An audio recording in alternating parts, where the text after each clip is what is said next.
کشائی کی جرت مناسب نہیں، ان کی سرکار میں التجا کے لیے جنبش لب نہیں چشم تر چاہیے۔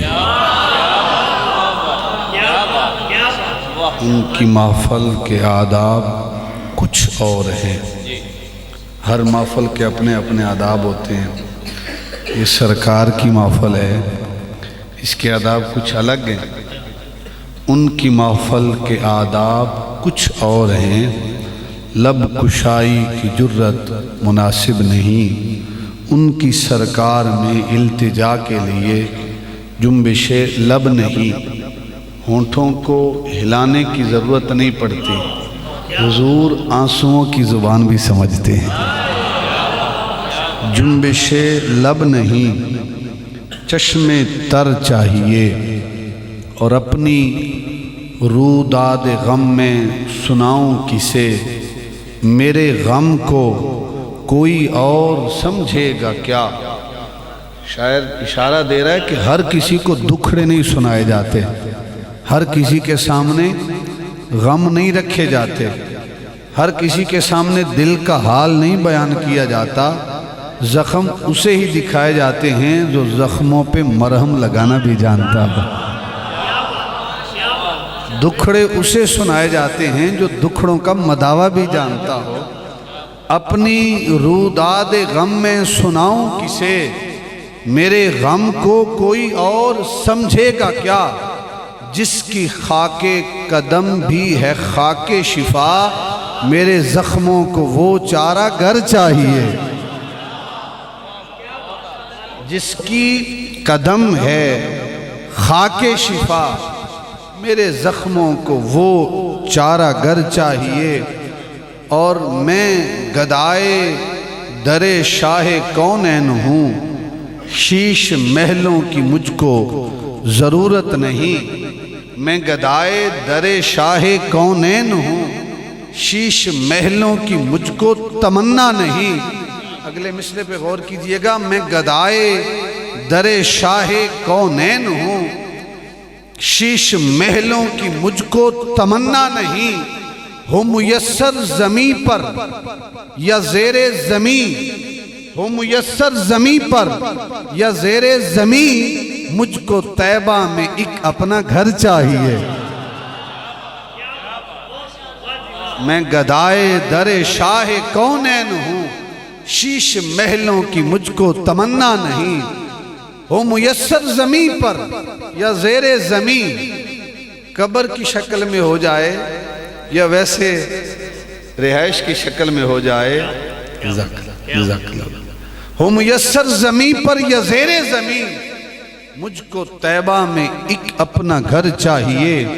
اور مدحت شاہ کون و مکان کے لیے صرف لفظ و بیان کا سہارا نہ لو، مدحت شاہ کون و مکان کے لیے صرف لفظ و بیان کا سہارا نہ لو، شعر کہنا ہے اقبال اپنی جگہ، نعت کہنے کو خون جگر چاہیے۔ ان کی محفل کے آداب کچھ اور ہیں، لب کشائی کی جرت مناسب نہیں، ان کی سرکار میں التجا کے لیے جنبش لب نہیں چشم تر چاہیے۔ میں مبارکباد پیش کرتا ہوں آج کی اس محفل کے منتظمین کو، جنہوں نے اتنی خوبصورت محفل کا انعقاد کیا، انجمن فدایان مصطفیٰ، اور اس کے ساتھ صلی اللہ علیہ وسلم الکرم فرینڈز غریب وال اور پنڈی گھیب کے تمام دوست احباب کو میں مبارکباد پیش کرتا ہوں۔ اور سٹیج پہ تشریف فرما کچھ مجھ سے سینئر، کچھ میرے ہم کلاس، کچھ جونیئر احباب جزاک اللہ جو تشریف فرما ہیں، یہ خوبصورت سے چہرے، قبلہ حاجی غلام شاہ مسجد کے امام صاحب ماشاءاللہ کھوڑ میں بھی تشریف لائے، آج ادھر بھی آپ کی محبتیں ہیں، قبلہ کاری نور محمد صاحب دامت برکاتہم العالیہ والقدسیہ جنہوں نے مجھے دعوت دی، ہمارے سینئر دوست ہیں بحیرہ شریف